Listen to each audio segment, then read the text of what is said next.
دریا کے قریب سمندر میں باپ نے 2 بچوں کے ساتھ چھلانگ لگا دی۔ اطلاع ملنے پر پولیس اور ریسکیو ادارے کے رضاکار جائے وقوع پر پہنچ گئے ہیں اور سمندر میں ڈوبنے والے افراد کی تلاش شروع کر دی ہے۔ مزید تفصیلات کے لیے ہم نے رابطہ کے نمائندہ 5 نیوز سحر خان سے۔ جی سحر، بتائے گا کہ واقعہ کیسے پیش آیا ہے؟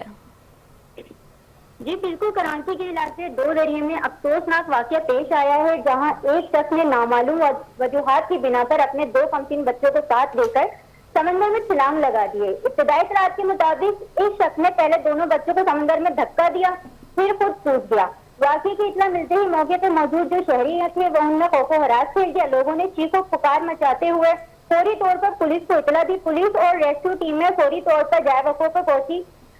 ریسکیو اداروں کے غوطہ خور موقع پہ موجود ہیں۔ اہم بات یہ ہے کہ نیوی کے ماہر چراغ بھی سرچ آپریشن میں مصروف ہیں، تاحال باپ اور بچوں کا کچھ پتہ نہیں چل سکا ہے۔ تلاش کا عمل جو ہے وہ جاری ہے، مطلب سمندر کی گہرائیوں تک ان کو ڈھونڈا جا رہا ہے اور ریسکیو آپریشن بغیر کسی وقفے کے جاری ہے۔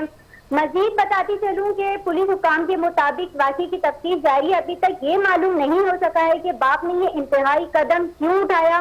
اینی شاہدین کا کہنا ہے کہ منظر دل دہلانے والا تھا۔ ہر کوئی سکتے میں تھا۔ ڈوبنے والے افراد کی تلاش کے لیے جدید آلات، کشتیوں اور ڈرائیورز کی مدد کی جا رہی ہے، جبکہ متاثرہ خاندان کے بارے میں مزید معلومات پولیس تحقیقات کے بعد سامنے پیش آئیں گی۔ جی تفصیلات کے لیے شکریہ سحر خان۔